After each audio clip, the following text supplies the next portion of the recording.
People generally forget the mistakes of the past. Citizens who were caught up in Hitler's Nazi Germany hardly noticed the gradual development of extremism, mainly due to high emotions and dazzling propaganda. But history often repeats itself.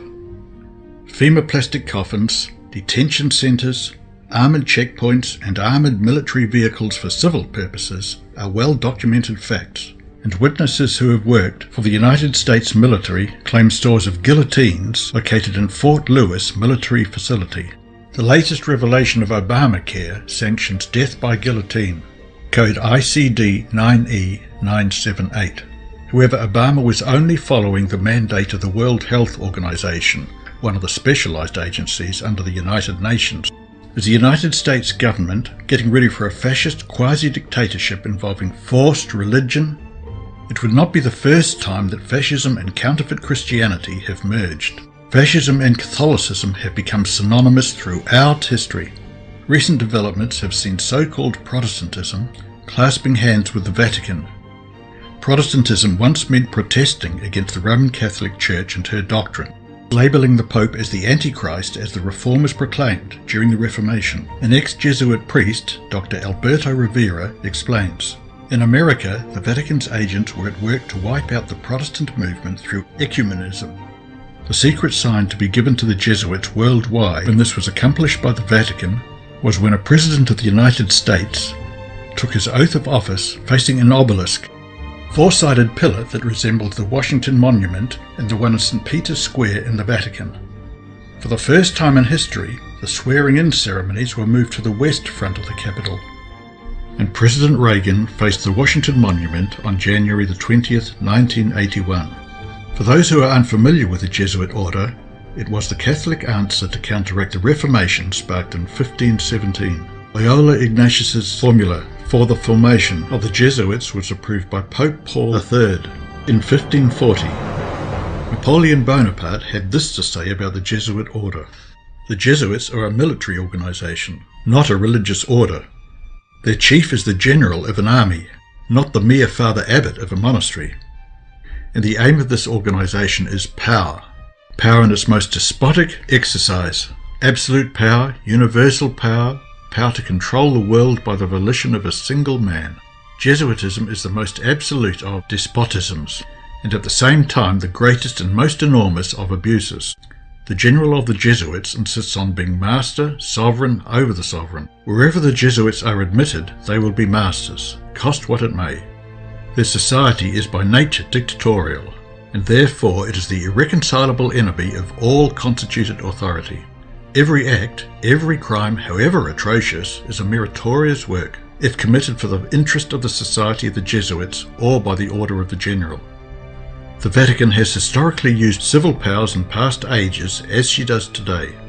Kings, dictators, presidents and prime ministers bow and scrape to the most powerful and richest organization on the planet, because it is politically expedient to do so. The Roman Catholic Church is secretly tightening her grip on geopolitics and the autonomy of nations who are secretly serving the Pope. Pope John Paul II and President Reagan worked together, bringing about the collapse of the Soviet Union, with the first blow being the breaking down of the Berlin Wall. After years of the Vatican being accused of being un-American, the United States and the Holy See announced the establishment of diplomatic relations on January the 10th, 1984, under the Reagan administration. The Senate confirmed William A. Wilson as the first U.S. ambassador to the Holy See. The alliance between the United States and the Vatican benefited both political powers. The Cold War and Marxist atheism made the Vatican and the United States unlikely bed partners.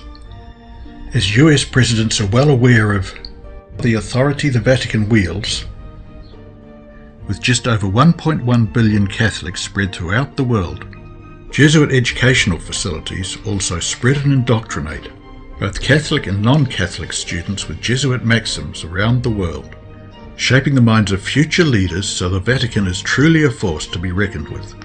Some idea of the real estate and other forms of wealth controlled by the Catholic Church may be gathered by the remark of the New York Catholic Conference, namely that his church probably ranks second only to the United States government in total annual purchase. Another statement, made by a nationally syndicated Catholic priest, is perhaps even more telling. The Catholic Church, he said, must be the biggest corporation in the United States. We have a branch office in every neighbourhood. Our assets and real estate holdings must exceed those of Standard Oil, AT&T and US Steel combined. And our roster of dues-paying members must be second only to the tax rolls of the United States government. Avro Manhattan.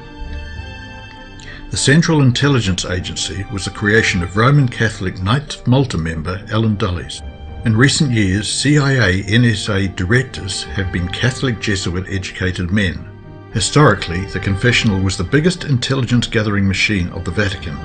But now electronic surveillance has superseded the confessional as the single most effective tool of modern times, giving the edge on business, politics and religion. A Catholic has first duty to the Pope before loyalty to a king, queen or country. Perhaps this is why many misgivings are expressed about Roman Catholics holding positions that pertain to national security.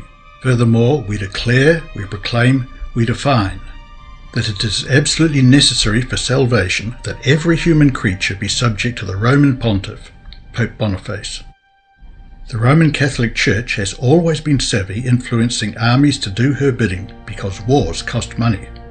Let's take a look at the leaders that the Vatican has used in the past to achieve her religio-political ends. King Clovis I, who united the barbarian tribes that eventually became the Franks, and then enforced the rule of the Roman Catholic Church during the decline of Rome after Emperor Constantine moved the capital of the Roman Empire to Constantinople. King Charlemagne enforced Catholicism and was then crowned emperor by Pope Leo III at Christmas in 800 AD. King Charles IX ordered the St. Bartholomew's Day massacre of the Huguenots, French Calvinist Protestants, beginning on the 23rd of August 1572 in mostly Catholic Paris. King Philip II of Spain ordered the Spanish Armada to invade Protestant England in 1588. Dr. Alberto Rivera, an ex-Jesuit priest, also gives us information on the rise of Adolf Hitler. Another great inquisition was about to begin. Instead of wearing Dominican robes, they were wearing Nazi uniforms. Hitler's brown shirts, called the Nazis, back to the Vatican, used the same tactics of Mussolini beating and bullying opposition into submission, including Roman Catholics. Dr. Alberto Rivera. Hitler's book Mein Kampf was ghost-written by Jesuit priest Father Steinfeld. When it became known that Pope Pius XI supported Hitler, the Roman Catholic vote swept Hitler into power in 1933. Jesuit Father Himmler, an uncle of Heinrich Himmler, was a favourite of Jesuit Father General Count Hulk von Liederkowski. The SS organisation had been constituted by Himmler, according to the principles of the Jesuit order. The regulations and spiritual exercises prescribed by Ignatius Loyola were the model Himmler tried to copy exactly. Himmler's title as Supreme Chief of the SS was to be the equivalent of the Jesuit General, and the whole structure was a close imitation of the Catholic Church's hierarchical order. Walter Schellenberg. Munich University was founded with papal approval in 1472 and was previously the University of Ingolstadt. Eventually becoming a stronghold of the Jesuit order, the university also became the centre of the Counter-Reformation. Jesuit Petrus Canisius was the rector of the university. Both Adam Weishaupt, the founder of the Illuminati, and Pope Benedict XVI were educated here. Interesting enough is that Pope Benedict XVI was a member of Hitler Youth. Joseph Mengele was an SS Nazi doctor, who also was educated at the Jesuit-controlled Munich University. Mengele identified himself as a Catholic and assigned himself to Nazi Germany's racial purity project, which reached its climax at Auschwitz. He was called Uncle Mengele by the children whom he handed lollies to. Sadly, they were experimented on a short time later. The inmates who suffered at the hands of Mengele often died from shock and infection. In 1933, communications between the Nazis and the Vatican were welcomed by the Vatican's Secretary of State, Eugenio Cardinal Pacelli, a former papal diplomat to Berlin. During an elaborate ceremony on July the 20th, 1933, a concordant between the Holy See and the German Reich was officially signed and sealed by Vice-Chancellor Franz von Papen and Cardinal Pacelli. Hitler had a dream of a one-world government. Like many other Machiavellian men of past and present times, the Vatican will covertly support anyone whom they think will have a credible chance of unifying the world under one political umbrella so that the Vatican can force their apostate religion on others. The Guardian reported, as well as other sources, collaboration between the Nazis and the Vatican, helping war criminals escape the end of World War II. Dictator of Spain, General Franco, who championed the causes of Catholicism, fighting communism, using torture and execution to crush enemies or dissenters. While many are distracted by the false front of Zionism, the Roman Catholic Church has infiltrated and commandeered the United States without the public being aware. It is obvious that the US Constitution is eroding under the influence of the Jesuits, the crack troops of the Vatican. Breach of Amendment 6. NDAA Indefinite Detention Act without trial is an extension of the Patriot Act. Crafted by Jesuit Georgetown University educated Professor Viet Din. The assassination of foreign nationals, as well as US citizens abroad by predator drones, is also a breach of the Sixth Amendment. Chuck Hagel, Leon Panetta, and Donald Rumsfeld have attended Jesuit universities, and all have held the position of US Secretary of Defense. The mighty and widely ramified Order of St. Ignatius was powerful enough to procure by its interest far greater advantages to individuals than could any other corporation, fraternity, or even secular power. Jesuit General Jean-Baptiste Janssens. Breach of Amendment 4, spying on US citizens without warrant. Former NSA Director General Michael Hayden and incumbent NSA General Keith B. Alexander are both Roman Catholics and tools of the Jesuits. General Michael Hayden was also educated at a Jesuit university. Revelations from Edward Snowden reveal just how widespread this illegal surveillance extends itself. Many nations are holding conferences on how to counteract this problem. Public outrage has been expressed in places like Germany, but it seems that some German government departments, like BND, have implicit involvement with the NSA.